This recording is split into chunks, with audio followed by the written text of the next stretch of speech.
কলা গাছে ছায়া দিলে আপনার গাছের গ্রোথ অনেক ভালো থাকে, রস ধরে রাখতে পারে। ভিডিওটি একটু লম্বা হবে, ভালো লাগলে দেখতে পারেন। আসসালামু আলাইকুম, আশা করি আপনারা সবাই ভালো আছেন। আজকে আমার প্রজেক্টের কিছু জায়গায় সেচ দিচ্ছি। আসেন আপনাদের একটু ঘুরে দেখাই আমার প্রজেক্টটা। বলা চলে আপনার দীর্ঘ এক যুগ থেকে আমি কৃষি প্রজেক্টের সাথে জড়িত।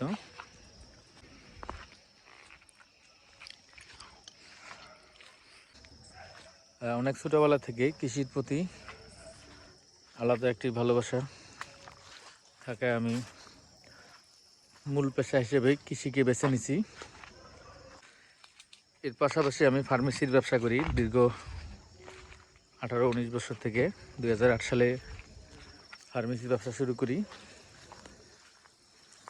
তারপরে ধীরে ধীরে আমি কৃষি প্রজেক্টের দিকে চলে আসছি। এই সুপারি গাছগুলো লাগানোর 4 থেকে 5 বছর। আলহামদুলিল্লাহ আমার কিছু কিছু গাছে আপনার সুপারি ধরেছে, দেখাই আপনাদের। এদিকে আছে, এদিকে আছে। আর এখানে আমি শুধু নিজের সবজি খাওয়ার জন্য আমি কিছু জায়গায় ফাঁকা রাখি। এখানে সবজি চাষ করে থাকি আমি, অর্গানিক সবজি। আমার এখানে রসুন লাগানো আছে। প্রতিটি গাছে আপনার এরকম ধরা আছে। আমার পরিবারের চাহিদা পূরণ করার পরে আমি আত্মীয় স্বজনকে দিয়ে থাকি। আমি সবজি বিক্রি করি না, শুধু নিজের জন্য করে থাকি। অনেক ধরা আছে। এখানে মরিচ গাছ লাগানো আছে। এখানে আমার বাঁধাকপি ফুলকপি ছিল, খাওয়া শেষ। তারপরে আমি বীজের জন্য আমি রেখে দিছি। দেখেন ফুলকপি গাছের ফুলগুলো দেখেন কীরকম হয়। এখানে আরেকটা বিষয় আপনার, আমি কপি খাওয়ার পর দেখাই আপনাদের। কপি খাওয়ার পর আমি এখানে গাছ উঠায় না ফেলে দিয়ে এখান থেকে কেটে নেই। পাশ থেকে দেখেন কুশি বেরিয়েছে, এখান থেকে কপি চলে আসছে। এই যে এই কপিগুলো আপনার ফুল হবে আপনার গাছ থেকে। আর এদিকে আমার মরিচের গাছ দেখেন, অনেক মরিচ ধরেছে আমার। আর এখানে ধনিয়া লাগানো আছে। সাইজ এক একটা সাইজ দেখেন কি বড় সাইজ।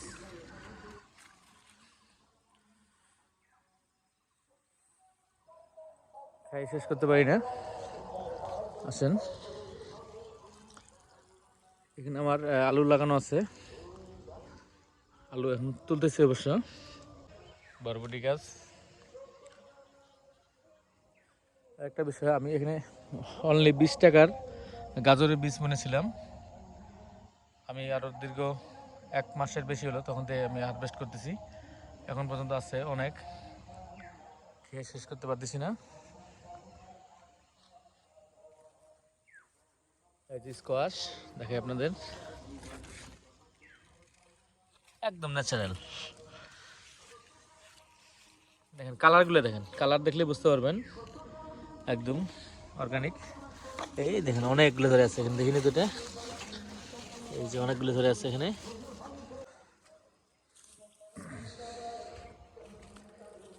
প্রজেক্টের ওই পাশে আমার সেচ পাম্প করা আছে, ওই পাশ থেকে আমি পানি নিয়ে আসতেছি।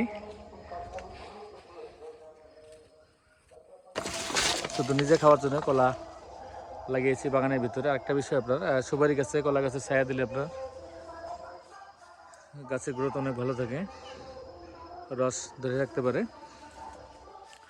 ভিডিওটি একটু লম্বা হবে, ভালো লাগলে দেখতে পারেন। আমি ভুট্টা জমিতে পানি দিচ্ছি আজকে। আমার এই সামনে যে দেখতেছেন গাছ বাগান, এটাও আমার। এখানে আমি সুপারি বাগান লাগিয়ে দিব। সামনে বাজারটিও আমার। আসেন, এই পাশে আমার বাগানের গেট বাইরে হওয়ার। আমার এই প্রজেক্টটি করা আছে আপনার 8 একর জমির ভিতরে বিক্রি করছি। আবার এই গাছগুলো বিক্রি করব। এখানে আমি সুপারি বাগান করব, চারা রেডি করতেছি। বাজারগুলো নষ্ট হয়ে গেছে, পানি দিচ্ছি আমার ভুট্টা জমিতে।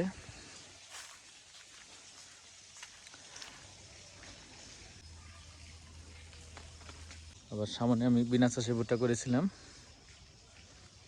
ওই গাছগুলো অনেক বড়। সাথে থাকেন, দেখাচ্ছি আপনাদের। বাঁশগুলো নষ্ট হয়ে গেছে, ভাবতেছি কেটে আমি অল্প একটু জায়গা আবার নতুন করে বাজার লাগিয়ে দিব। আমার সামনে জমিগুলোতে মাঠ ফসল করি আমি। মানে আমি যে খামার বাড়ি করেছি এখানে আমার 8 একর জমিতে করেছি। এর আগে আমি শহরের দিকে ছিলাম, শহরে আলহামদুলিল্লাহ আমারও শহরে বাড়ি আছে। আর এটা আপনার বিনা চাষে ভুট্টা করেছিলাম। সামনে যে গ্রামটা দেখতেছেন ওই গ্রাম পর্যন্ত আমার জমি। এই ভুট্টাটি পরে লাগানো হয়েছে, সবার আগে লাগাইছিলাম আমি এটা। 2 বছর ধানের জমি থাকে আমার পাওয়ার টিলার বা হালবা মেশিন যেটা বলেন নিয়ে আসতে পারিনি। পরে আমি বিনা চাষি ভুট্টা লাগিয়ে দিয়েছিলাম আলহামদুলিল্লাহ। আমি এটাও করে দিব বাগান, সুপারি বাগান। আমাদের উত্তর অঞ্চলে আপনার বাণিজ্যিকভাবে সবাই সুপারি বাগান করতেছে। বাঁশগুলো প্রায় নষ্ট হয়ে যাচ্ছে আর কি। আমার দাদার হাতে ছিল, প্রজন্ম 2টি চান্স হয়ে গেছে। শুনেছি নাকি আমার পূর্বপুরুষদের বাড়ি ছিল এখানে, আমরা দেখিনি। অনেক উঁচা একটা ভিটা বলে আর কি, ভয়ঙ্কর আনা। সামনে বাজারটিও আমার, এই বাজারটি আমি